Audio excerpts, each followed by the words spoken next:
Let's be honest, 2025 felt a little quiet on the next-gen graphics front. A lot of that happened because so many releases got pushed back. Today we're looking at the 20 most exciting games coming in 2026, and we'll break down whether this upcoming year is set to finally deliver the visual revolution we've been waiting for. What's up guys, it's Broz, and here we go.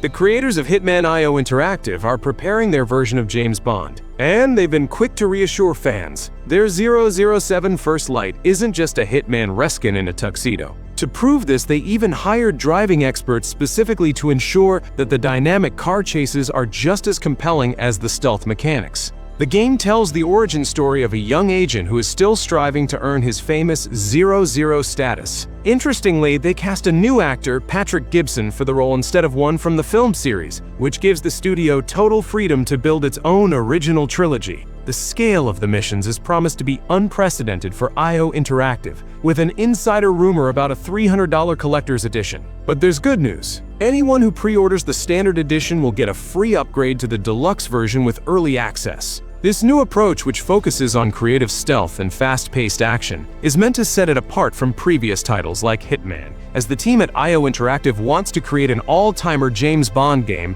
that lives up to its legendary legacy, and they are not afraid to admit that the development of this game is a clear succession of their skill set and ambition. Next up is MUDANG 2 Hearts, a tactical action game from Korean EVR Studio. This title is inspired by classics like Splinter Cell, but brings something completely new to the genre. The story has you playing as two characters, a North Korean Special Forces soldier and a K-pop idol. It sounds wild, but this contrast is the foundation of the entire narrative. To achieve maximum realism, the developers used real Korean Special Forces members for motion capture, which is impressive in its own right. The game, already nicknamed Korean Sam Fisher, meets Blackpink by the gaming community, is set in a near future where the two Koreas have reunited, but peace is far from certain, and the world is more fragile than ever. The protagonist, Special Agent Ji Jong-tae, must solve a series of terrorist attacks allegedly planned by the mysterious organization called Bilmubon, and it is during his investigation that he stumbles upon a K-pop idol named Gavi, who turns out to be at the center of the entire conspiracy. The developers promise that the game will not have an overloaded UI and will do away with outdated gameplay mechanics. MUDANG 2 Hearts is officially scheduled for release in 2026 on PS5, Xbox Series, and PC. I've put together some of the most interesting points about this release, since GTA 6 is a true cultural and economic event of an unprecedented scale, more than just a game. So here are the main takeaways about what we have so far. In terms of development, it's been nearly 13 years, with a budget of around $2 billion, which is also intended for the long-term online service. This is more than any Hollywood blockbuster in history. Several thousand employees have been involved worldwide. There's information that, at its peak, this number reached 6,000 people. For comparison, Red Dead Redemption 2 had about 2,000 employees. As for the game itself, we'll get the largest and most diverse map ever created by Rockstar in the fictional state of Leonida, a parody of Florida with its main city of Vice City, which copies Miami. While previous GTA games parodied a specific era, like Vice City in the 80s, GTA 6 is clearly focused on satirizing contemporary culture in real time, with direct references to social media influencers and memes. The main protagonists are a duo inspired by the criminal romance of Bonnie and Clyde. Lucia is the first non-optional female protagonist in the series, while Jason is a former Army veteran. Now let's talk about the rumors that you don't have to believe. Leaks hint at a new aging mechanic for the characters, which would be a core part of the gameplay, expanding on RDR2's realism. Many people point to a controversial $100 price tag and a multi-tiered model with early access to GTA Online. This could become a new standard for AAA games. An interesting point is that after the release of GTA 5, an IGN survey showed that almost half of the 11,000 people surveyed took a day off, with 2,100 people pretending to be sick. The new installment is expected to cause a similar phenomenon, dubbed GTA Flu. The official release date for GTA 6 is May 26, 2026 for PS5 and Xbox Series, but insiders continue to have doubts, suggesting a postponement to September, so we will await further news. If you want to stay up to date with the latest gaming releases, make sure to subscribe and hit that bell. And with that, we're moving on to number 17. Capcom is taking the Resident Evil franchise back to its roots in a move that seems to directly address fan feedback. The game was initially conceived as an online-only title, but developers pivoted to a single-player, narrative-driven experience after realizing that's not what players wanted. This is a conscious decision to return to the survival horror genre, set in the devastated Raccoon City about 30 years after the original outbreak. The new protagonist, FBI agent Grace Ashcroft, is a key point of interest. She's an introverted analyst and not a hardened combatant like Leon Kennedy. This changes the dynamics, forcing you to rely more on stealth and environmental manipulation to survive, though you will eventually get your hands on weapons. A playable demo at Gamescom 2025 offered the chance to switch between first and third-person perspectives on the fly, with the first-person view being an especially terrifying and claustrophobic experience. The monster that hunts you is described as smarter and more relentless than Mr. X or Lady Dimitrescu, and can now appear from the ceiling. This adds terror, but similar scare mechanics were already present in previous installments.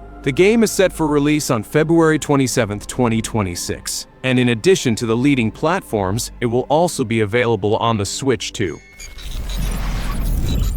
Chronicles Medieval. There's a massive new sandbox RPG on the horizon from Raw Power Games, a brand new studio staffed by over 100 industry veterans from titans like The Witcher 3, Red Dead Redemption 2, and the Assassin's Creed series. When they first showed the game off, the cinematic trailer was narrated by actor Tom Hardy himself, which immediately signaled a huge budget and high ambitions. But the most interesting story here is what happened with the studio's stance on generative AI. Back in 2022, the studio's CTO stated their 10-year goal was to rely so much on AI that they'd just be making tools that will generate the game for them. That statement stirred up a lot of controversy, and now the company has completely changed course. In a recent statement, they officially confirmed the game is 100% handcrafted with no use of generative AI. The devs have also brought on a historical European martial arts expert to ensure the combat is authentic.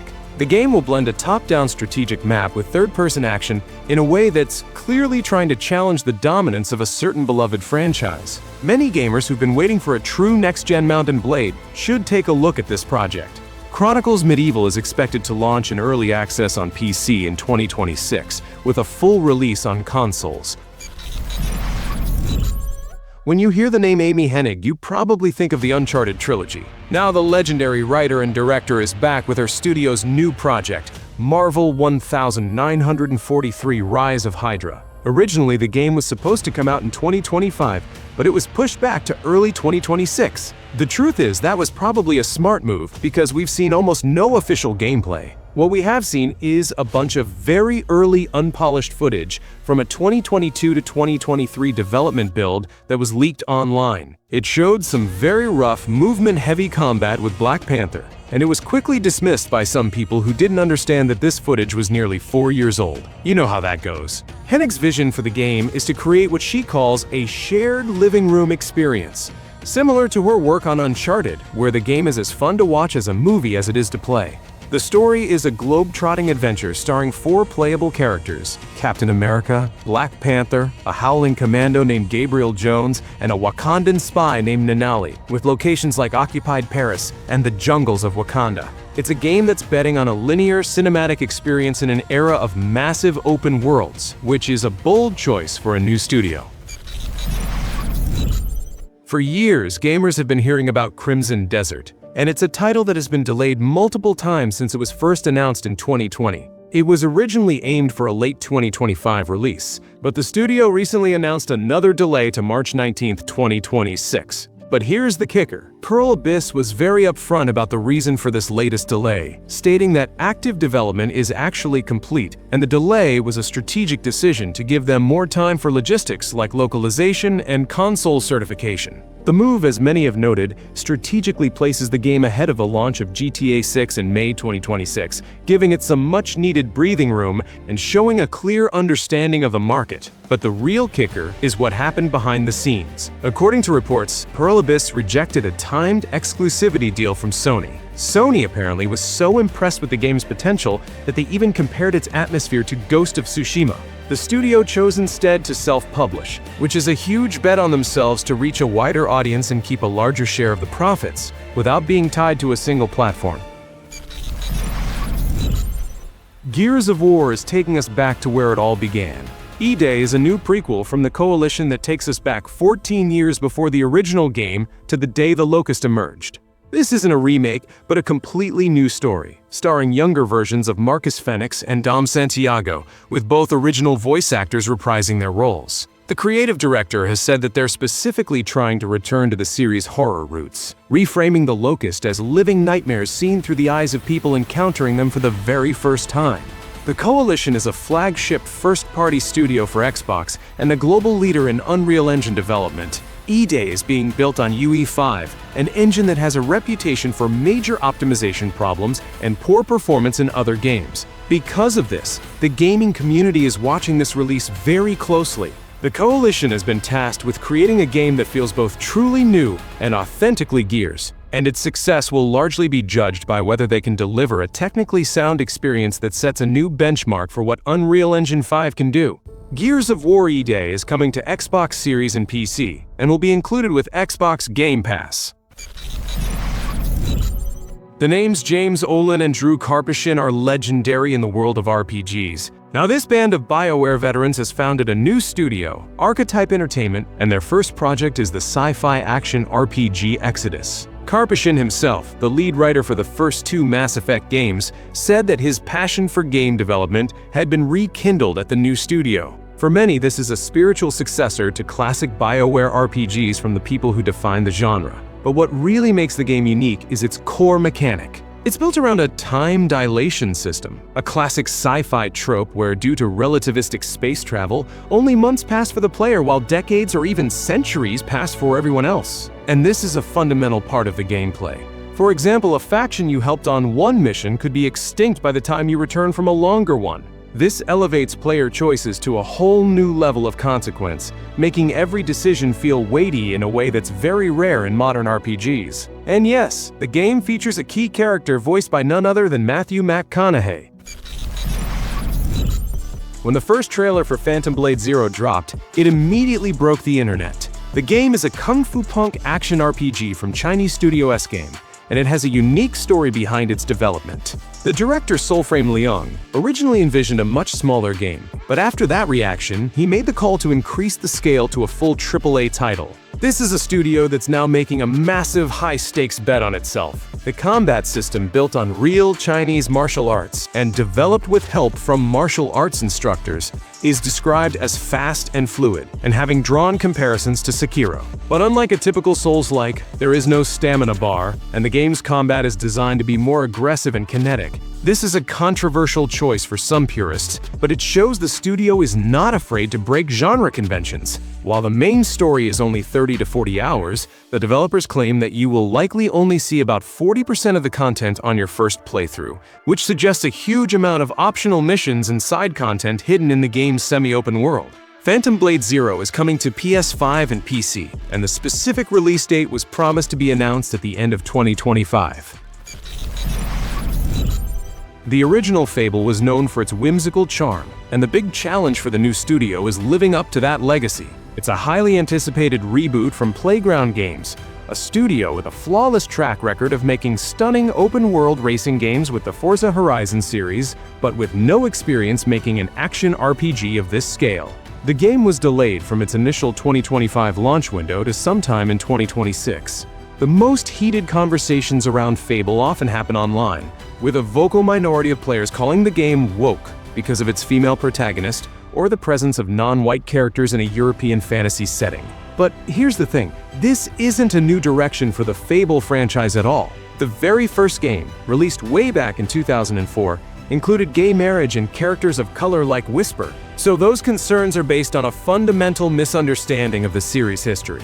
The real underlying question is whether a studio known for building beautiful driving sandboxes can capture the unique, whimsical, and often satirical charm of the original Fable games, where your choices have strange, visible consequences. The game will be an Xbox console exclusive, available on PC, and included with Xbox Game Pass.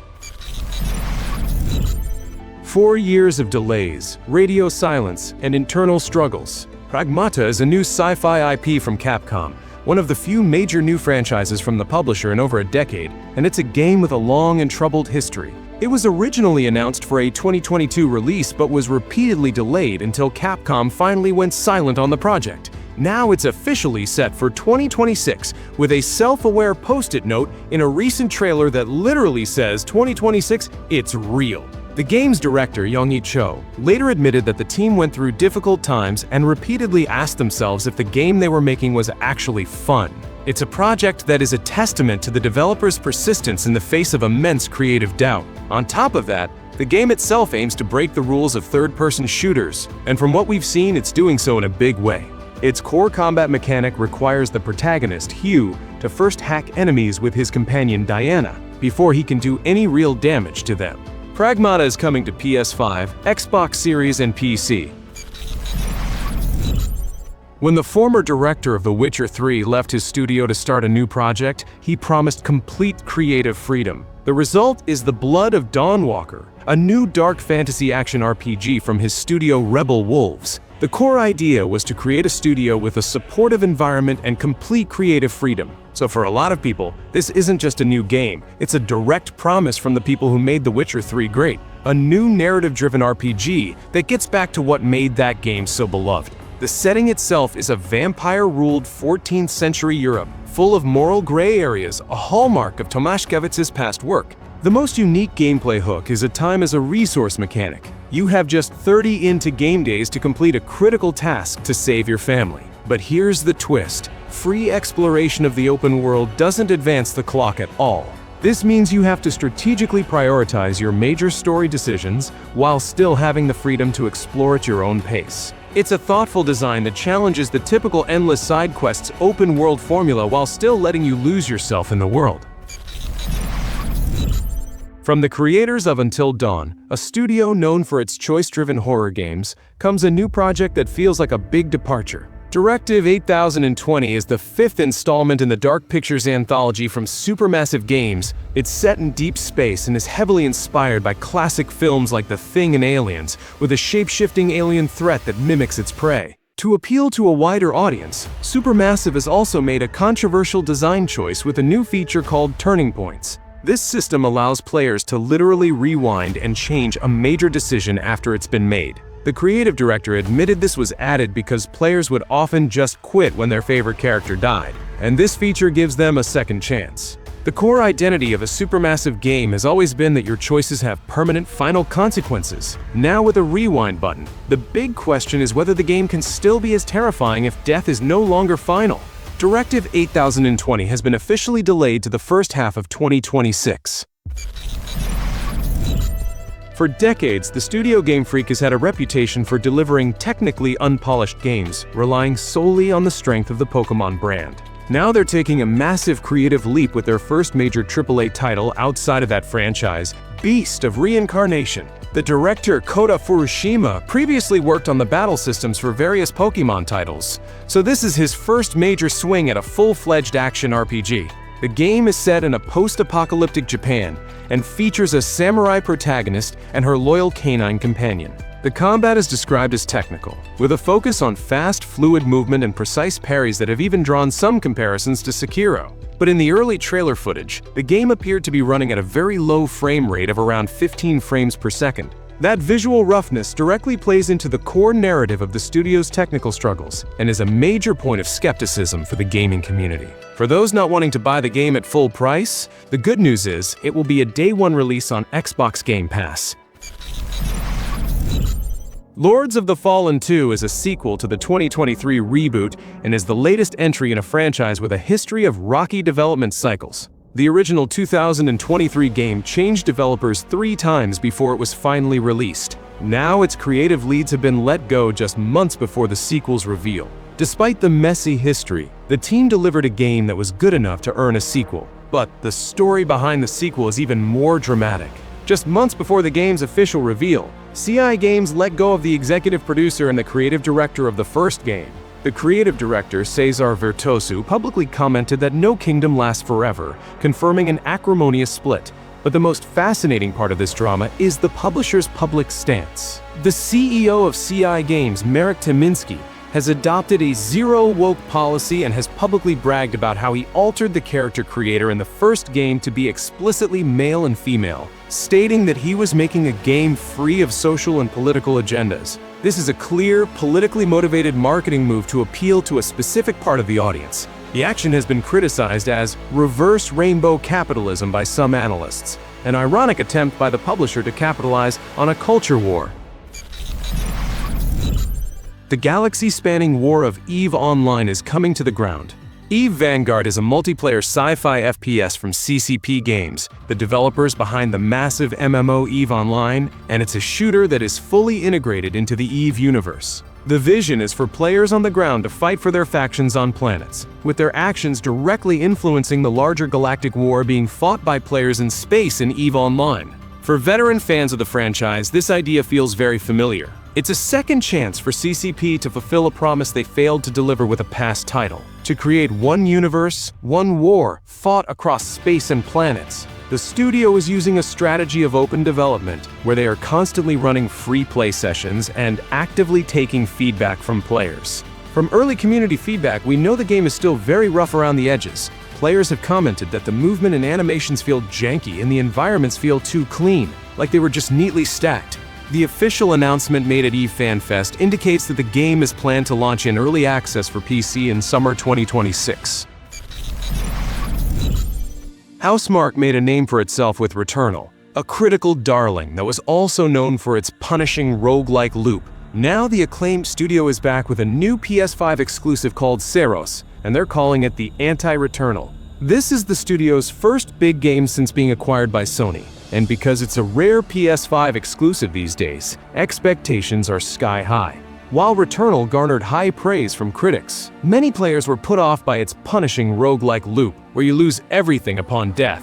Saros is a direct response to that feedback. The developers have stated that a key distinction is a move to permanent resources and progression, making every death valuable. The game is also taking a much more character-focused approach, with a haunting story about a lost off-world colony and a lead role played by actor Rahul Kohli from The Fall of the House of Usher. Thanks to Sony's acquisition, the studio has the budget and freedom to craft a much bigger, more emotional story. The game will be a real test of whether they can pull off that kind of ambitious AAA-level storytelling. Saros is set to launch on March 20th, 2026.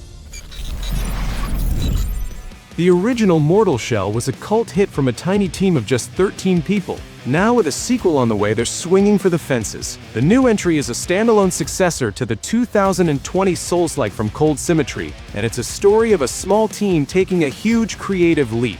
The game is said to be a much bigger and more ambitious, featuring a compact open world with over 60 dungeons to explore. But the most significant change is in combat. The developers have removed the stamina bar entirely, which is a bold and controversial move for a Souls-like.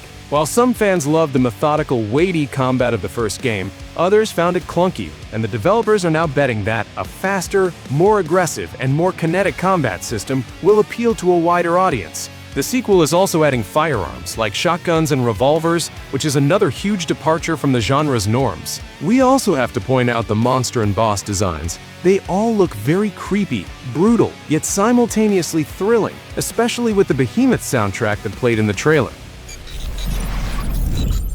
Squadron 42 is the single-player component of the decade-in-the-making space epic Star Citizen. For years, the game has been a symbol of both massive ambition and endless delays, with a lot of people openly skeptical that it will ever be released. But according to its founder and CEO Chris Roberts, the game is finally on track for a 2026 release, and he is not shying away from making some truly incredible claims about it. In a recent interview with the French publication La Presse, Chris Roberts made the audacious statement that the release of Squadron 42 will be almost as massive an event as the launch of GTA 6, and also claimed that it is probably the most expensive AAA game, not counting GTA.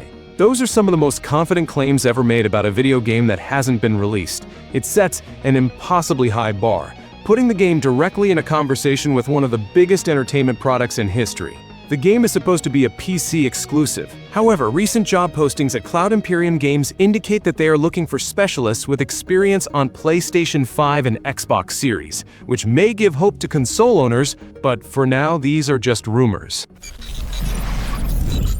Aphelion is a new sci-fi horror IP coming from a brand new studio named Starlight Echoes. This is a team of industry veterans who previously worked on the critically acclaimed Dead Space, and they've been given the freedom to build their own vision from the ground up. The developers have been very quiet about the details of Aphelion, but what we do know is that they're focusing on a unique core gameplay mechanic that they've been calling the gravitational manipulation system. In a genre that can often feel like a simple cover shooter, this system will allow players to use gravity to solve puzzles, navigate environments, and strategically disarm enemies by lifting them or throwing objects at them from a distance. The game is a story about loss and isolation, where the protagonist is the last survivor on a derelict space station, and the player must decide whether to escape or uncover the dark cosmic horror that took the rest of the crew. Aphelion is expected to launch on major platforms and will be available day one on Xbox Game Pass.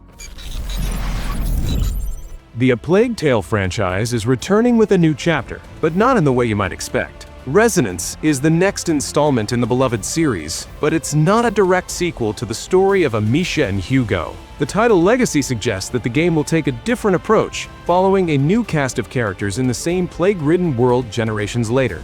The rumor is that the game will leave behind the supernatural elements that dominated the last two entries and focus on a much more grounded story of survival and human conflict. It's returning to the franchise's roots as a stealth and survival game. It aims to deliver a much more raw and gritty experience without the protagonist's special powers. This new chapter will still feature the same breathtaking visuals and environmental storytelling that the series is famous for, with a new protagonist who must navigate a world on the brink of collapse. The goal is to provide a new perspective on the beloved universe and explore the dark history of the Plague, perhaps even revealing its true origins. Like its predecessor, this game will be available on Xbox Game Pass in 2026.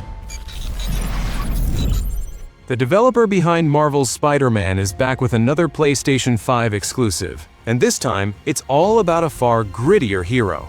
The gameplay trailer didn't hold back, promising a much darker and more brutal experience than their previous work, with Logan's adamantium claws in gruesome action. This isn't Peter Parker swinging through the city. This is a savage, visceral journey into the mind of a living weapon.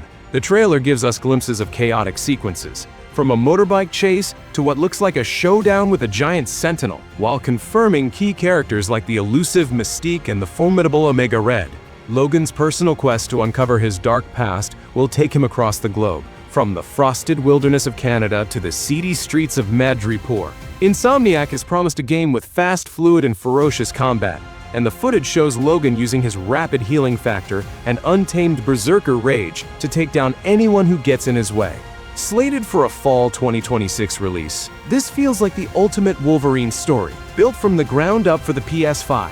Let me know in the comments what you're most hyped for besides GTA 6, and what you think is a true next-gen game when it comes to graphics. Thanks for watching, and see you next time.